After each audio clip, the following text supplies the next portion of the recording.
नदी के किनारे एक पेंटर अपनी पेंटिंग बना रहा है। हमें उसका चेहरा नहीं दिख रहा।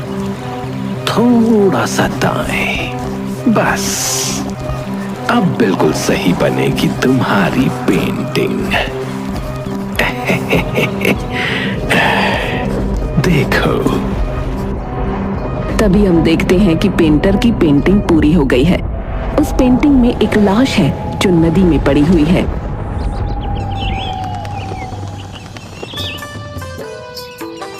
भोलू मछलियां पकड़ने नदी किनारे आता है।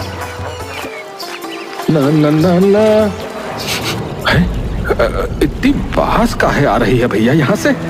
कोई गंदी मछली तो नहीं आ गई किनारे पे? चलो छोड़ो।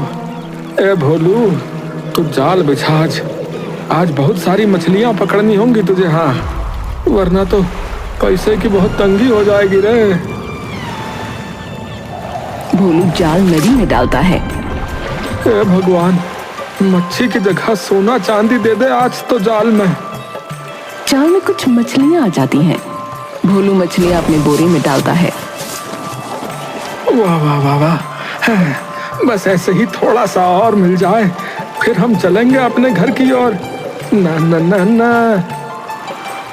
भोलू दोबारा जाल पानी में डालता है। दे दे भगवान, बड़ी मछली जाल में दे दे। तभी जाल भारी हो जाता है। अरे, जाल तो सच में भारी हो गया है। लगता है कोई बड़ी चीज आ गई है जाल में। क्या भगवान, आज तो आपने सचमुच सुन ली मेरी। जय हो। अरे, बड़ी भारी चीज लगती है भाई, पर कोई बात नहीं। भोलू भोलू, खींच बेटा, खींच खींच। तभी भोलू देखता है कि उसके जाल में एक लड़की की लाश है। अरे अरे, ये क्या है भैया? ये कौन है? भोलू, जल्दी से बाहर निकाल इसे, क्या पता जिंदा हो। भोलू लड़की को बाहर निकालता है और हैरान रह जाता है क्योंकि वो मर चुकी है। अरे, इसका चेहरा तो रिमझिम से मिलता है। सरपंच पंचायत में आते हैं। मैं यहाँ ज्यादा कुछ नहीं कहना चाहता, लेकिन जिसने भी हमारी बेटी रिमझिम का कत्ल किया है, वो जमीन में छुपे चाहे बादल में, उसकी मौत अब तय है। हाँ, अब पुलिस इस गांव में आएगी और तहकीकात शुरू करेगी, लेकिन हमें पुलिस पर पूरी तरह से भरोसा नहीं है। इसलिए हमने बुलाया है एक जासूस को, जिसका नाम है जोशी रावत। वो कल यहाँ पहुंच जाएगा। जोशी नदी के किनारे पहुंचकर तहकीकात करना शुरू कर देता है। खूनी ने नदी के अंदर ही मारा होगा इस लड़की को। नदी में लाश को लाके फेंकना इतना आसान नहीं है। तभी उसके पास सरपंच का नौकर किशोर आता है। अरे, आप जोशी साहब है क्या?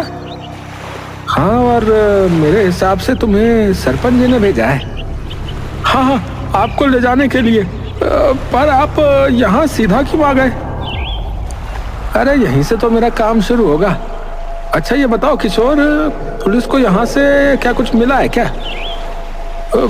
ऐसा तो कुछ खास नहीं मिला है साहब, पर एक चीज मिली है।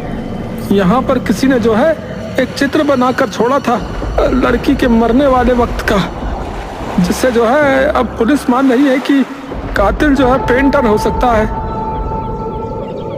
इंटरेस्टिंग। और कुछ मिला है क्या? और तो कुछ नहीं मिला है साहब ऐसा। उसने जो है लड़की का मुंह भी नहीं बिगाड़ा और ना ही उसकी लाश को छुपाया, पेंटिंग भी बनाई। यानी वो हमसे कुछ छुपाना नहीं चाहता है, बल्कि हमें कुछ दिखाना चाहता है। खैर छोड़ो, चलो सरपंच के पास चलते। चलो। जोशी को चलते चलते एक पेड़ पर एक चित्र बना हुआ दिखता है। चित्र में एक आदमी के ऊपर एक पत्थर गिरा हुआ है। अरे, ये तो बच्चे बनाते रहते हैं। आप आइए। हाँ चलो। जोशी और किशोर सरपंच के पास पहुंचते हैं। सरपंच जोशी से मिलता है। जोशी, उम्मीद है तुम्हें आने में कोई तकलीफ नहीं हुई होगी। नहीं सरपंच जी। तुम क्यों आए हो तुम्हें पता ही है। हमारी बेटी का कत्ल हो गया है। हमें कातिल चाहिए, जिंदा या मुर्दा। उसके लिए तुम्हें जो भी चाहिए वो मिलेगा तुम्हें। सरपंच जी, अभी तो मुझे बस वो पेंटिंग देखनी है जो स्पॉट पर मिली थी। क्या हो सकता है? मैं कोशिश करता हूं। आज तुम आराम करो। अच्छा ठीक है सरपंच जी, अभी मैं चलता हूं। अच्छा। गांव में बहुत शोर हल्ला मच रहा है। जोशी उठता है। जोशी किशोर को बुलाता है। किशोर, इधर आओ तो जरा। किशोर जोशी के पास आता है। ये शोर अल्लाह क्यों मच रहा है सुबह सुबह? अरे गजब हो गया जोशी जी, गांव में एक और लाश मिली। पूरा गांव वहीं जा रहा है। पुलिस भी आने वाली है। अच्छा, क्या तुम मुझे वहां लेके चल सकते हो अभी? हाँ चलिए चलिए, पास में ही है। किशोर और जोशी लाश के पास पहुंचते हैं। वहां पुलिस भी आ गई है। अरे नहीं, ये नहीं हो सकता है। जोशी देखता है कि लाश का मुंह बड़े पत्थर से कुचल दिया गया है। ऐसा ही दृश्य उस दिन मैंने उस पेड़ पर बना हुआ देखा था। तभी जोशी को एक पेंटिंग उसके पैर के नीचे मिलती है, जिस पेंटिंग में एक आदमी एक ऊंची जगह पर से नीचे कूद रहा है। यानी ये सिलसिला रुकने नहीं वाला है। ये कातिल हमें हिंट दे रहा है। क्या जोशी जी, तुम्हारे गांव में मौतें अभी और बढ़ने वाली हैं। कौन कौन मरेगा और कैसे मरेगा और कब मरेगा, ये कोई नहीं जानता। किशोर जोशी को वहीं से पुलिस स्टेशन ले जाता है।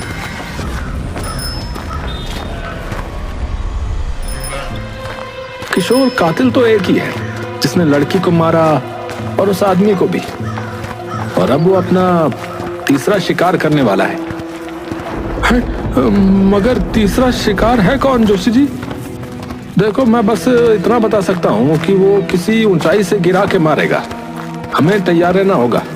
मुझे कल तक तुम ये बताओ कि इस गांव में ऊंचाई वाली जगह कौन कौन सी है जहां लोग जाते हैं। जोशी एक सीनियर पुलिस ऑफिसर से मिलता है जिसका नाम प्रदीप है। जोशी पुलिस स्टेशन आया है प्रदीप से मिलने। नमस्ते प्रदीप जी, मैं जोशी रावत। सरपंच जी ने बताया होगा आपको। जी हाँ, बताया। और ये भी बताया कि गांव में ये जो कत्ल हो रहे हैं, आप अपनी तरफ से भी इनकी तहकीकात कर रहे हैं, और अभी आपको एक क्लू भी मिला है। जी हाँ प्रदीप जी, ये कातिल कोई आम आदमी नहीं है। ये मजे के लिए कत्ल कर रहा है। जोशी जी, इसका मतलब साफ है, वो हमें ललकार रहा है। आपके पास जो क्लू है वो दिखाइए। अगली मौत किसी ऊंचाई से गिरकर होगी। वो हर बार एक क्लू छोड़कर जाता है। हमें इसके लिए तैयार रहना चाहिए।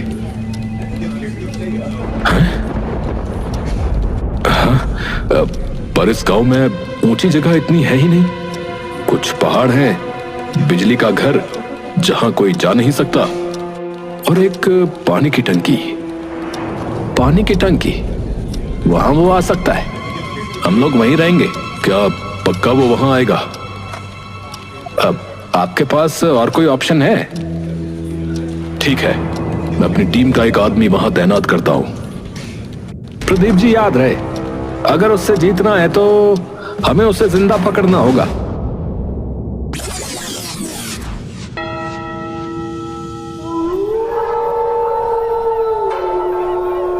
पानी की टंकी के ऊपर से दो लोग निगरानी कर रहे हैं, एक जोशी और दूसरा कांस्टेबल वीरपाल।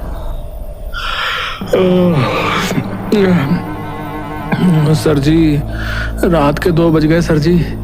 आज भी नहीं आने वाला आपका कातिल। 5 दिन से तो ऐसे ही इंतजार में बैठे हैं। वीरपाल, अभी तक उसने तीसरा कत्ल भी तो नहीं किया। तो हमें यहीं रहना होगा, क्योंकि हमारे पास एक ही मौका है उसे पकड़ने का। पर ये तो बताइए सर जी, आप कैसे कह सकते हो कि वो चित्र उसने ही बनाया है? अरे क्या पता किसी बच्चे ने बना के फेंक दिया हो। देखो वीरपाल, उसने जो रंग इस्तेमाल किए थे ना, वो वही सेम रंग पहली पेंटिंग में भी इस्तेमाल हुए थे। इसलिए मुझे पूरा यकीन है कि वो पेंटिंग जो है ना, उसी ने बनाई थी। अच्छा चलिए मान लेते हैं, पर ये कातिल 5 दिन से क्यों नहीं आया? कल से तो प्रदीप सर हटा देंगे हमें यहाँ से।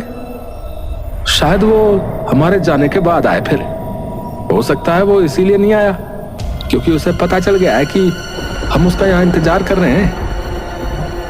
पर मेरा दिल कहता है कि यह कातिल डरपोक तो नहीं है। पता नहीं सर, क्या क्या बोलते रहते हो आप। छोड़िए, मैं तब तक एक बीड़ी पी लेता हूँ।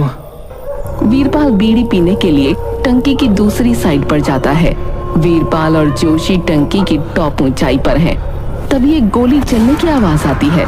जोशी भागकर वीरपाल के पास आता है तो देखता है कि वीरपाल की लाश टंकी से नीचे जमीन पर गिर गई है और दूर एक आदमी गन लिए खड़ा है जो कि कातिल है। वीरपाल! जोशी सीढ़ियों की मदद से टंकी से नीचे उतरता है जहां वीरपाल की लाश लहूलुहान पड़ी है, जो मर चुका है। भाग भाग, मैं भी देखता हूँ तू कितनी दूर तक भागता है। भाग। जोशी जंगल की तरफ भागता है जहां उसने कातिल को देखा था। लगता है भाग गया। मुझे थोड़ा और जल्दी आना चाहिए था। तभी पीछे से जोशी के सर पर कोई वार करता है। जोशी बेहोश हो जाता है। जोशी होश में आता है तो तेज धूप निकल गई है। मेरे हाथ से वो निकल गया, वो यही था। तभी जोशी अपनी शर्ट को देखता है और हैरान रह जाता है। ये क्या? एक और क्लू। जोशी की शर्ट पर एक स्केच बना है जिसमें एक पुलिस वाला खुद को गोली मार रहा है।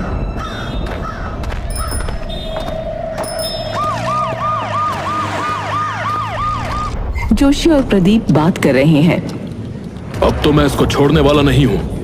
मेरी टीम के आदमी को मारा। गुस्सा शांत रखिए प्रदीप जी, क्योंकि वो यही चाहता है आपको गुस्सा आए। गुस्सा शांत रखूं? यहाँ मेरा एक आदमी मर गया है और आप कह रहे हैं कि मैं गुस्सा शांत रखूं? जोशी प्रदीप को अपनी शर्ट देता है जिस पर एक स्केच है। उसका अगला शिकार जो है आप हो सकते हो। पुलिस वाला खुद को गोली मारेगा? हाँ, वो यही क्लू छोड़ के गया है। सबको आगाह कर दीजिए, मैं चलता हूँ। जैसे ही जोशी पुलिस स्टेशन से निकलता है वैसे ही एक आदमी पुलिस स्टेशन के अंदर आता है। वो आदमी प्रदीप के पास जाता है। प्रदीप जी, आप ही हैं क्या? हाँ, तुम कौन? जी, एक कंप्लेन लिखवानी है। बोलो। जी, एक अजीब सी बीमारी है इस आदमी को। इसे लोगों को मारने का मन करता है और अभी तक 3 कत्ल कर चुका है, पर पकड़ में नहीं आया किसी के। क्या? कौन है ये?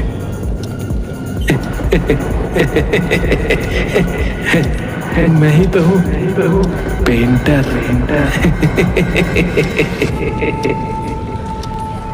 प्रदीप हैरान हो जाता है।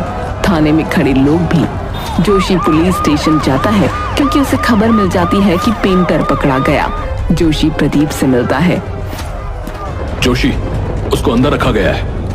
वो खुद आया चलकर हमारे पास। पता नहीं क्या चाल चलने वाला है। मैं जानता हूँ, लेकिन क्या इंटेरोगेशन में मैं आपके साथ बैठ सकता हूँ? ठीक है, चलो। एक कमरे में प्रदीप, जोशी और पेंटर बैठे हैं। प्रदीप और जोशी पेंटर से पूछताछ शुरू करते हैं। नाम क्या है तुम्हारा? दीपक। अच्छा, तो दीपक, क्यों मारा इतने लोगों को तुमने? मजे के लिए, इज्जत के लिए। जोशी प्रदीप को रोकते हुए। इज्जत क्यों नहीं मिलती तुम्हें? क्या दबाए बैठे हो अपने अंदर? हमें बताओ, हमें भी तो पता लगे। या तुम सिर्फ एक पागल हत्यारे हो? मैं पागल नहीं हूं, समझे? जो कुछ भी मैंने किया उसके पीछे एक वजह है। हाँ तो बताओ ना, हमें भी बताओ। मेरी मां के जाने के बाद मैं और मेरे पिता टूट गए थे। मेरी मम्मी की मौत बीमारी से हुई थी। मैं उस वक्त 5 साल का था, लेकिन मेरे चाचा चाची की नजर मेरे पिता की जायदाद पर थी। पिता के मरने के बाद सारी जायदाद चाचा की हो जाती। चाचा और चाची प्लान बनाते हैं। सावित्री, मैं ज्यादा रुक नहीं सकता। श्रवण को जायदाद नहीं मिलनी चाहिए, वरना हमारा क्या होगा? बुढ़े ने उसके नाम 60% जायदाद कर रखी है। अजी तुम्हारा तो कुछ है ही नहीं। वो काटे ऐशो आराम की जिंदगी और तुम काटना आम जिंदगी। अरे यही सोच के तो गुस्सा आता है मुझे। जिंदगी भर मेहनत मैंने करी क्योंकि वो बड़ा था, और लगान भी देना मेरे हिस्से में ही आया।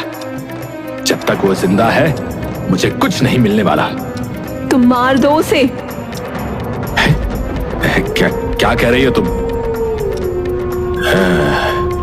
सही कह रही है तू।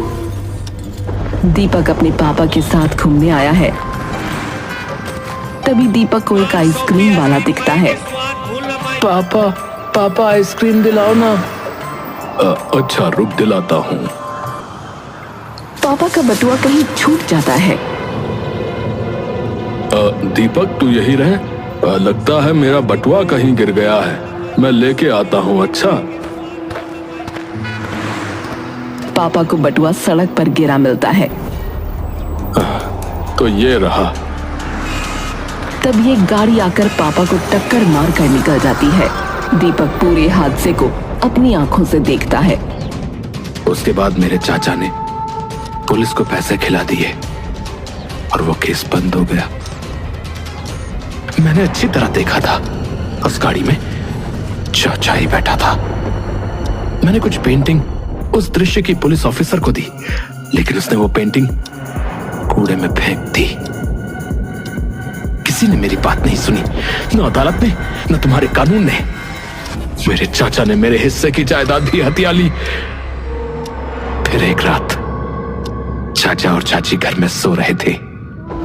चाचा और चाची घर में सो रहे हैं। दीपक हाथ में छुरी उठाता है और चाचा चाची को जान से मार देता है।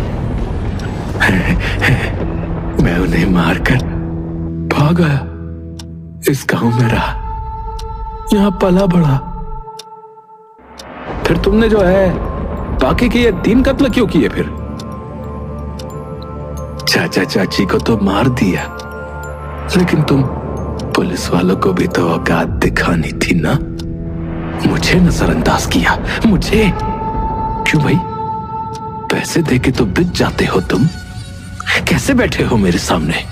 मारो ना गोली मुझे। तुम्हारी औकात नहीं है कुछ, समझे? इसीलिए सबसे पहले मैंने सरपंच की बेटी को मार दिया। दीपक नदी किनारे खड़ा पेंटिंग बना रहा है। तभी वहां सरपंच की बेटी आती है। तुम पेंटर हो? हाँ जी।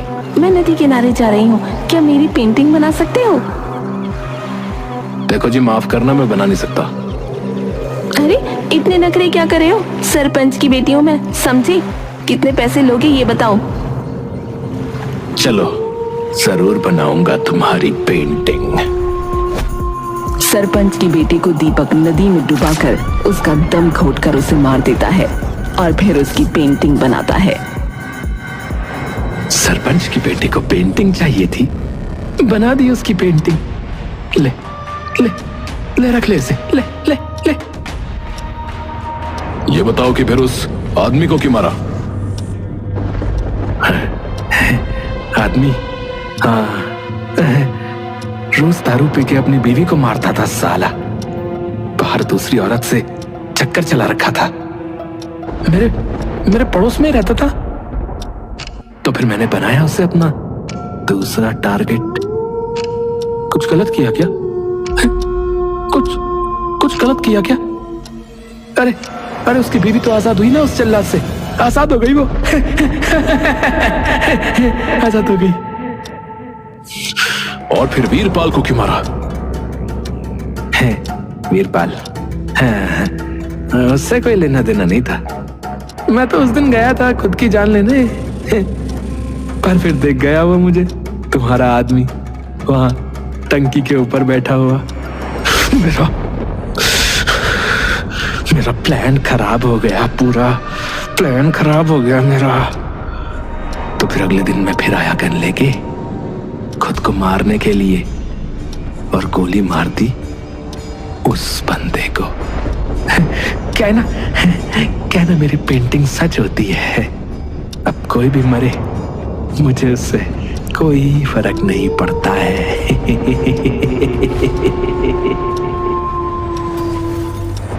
जोशी प्रदीप का गुस्सा देखते हुए उसे बाहर भेजता है कमरे से। प्रदीप बाहर जाता है। तुमने मुझ पर हमला किया और मुझे एक क्लू दिया। क्लू था एक पुलिस वाला खुद को गोली मारेगा, लेकिन तुम बैठे हो हमारे सामने निहत्थे थे। यानी कि तुम हार चुके हो।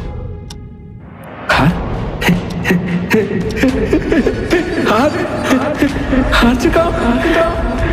मेरी पेंटिंग सच होती है, समझे? उसके पीछे एक वजह होती है। अब कैसे, वो देखो। तभी पुलिस स्टेशन के सामने एक गाड़ी आकर रुकती है। गाड़ी में से एक पुलिस ऑफिसर निकलता है। वो थाने के अंदर जाता है। सामने प्रदीप खड़ा है। पुलिस ऑफिसर खुद को गोली मार लेता है। जोशी और प्रदीप हैरान रह जाते हैं।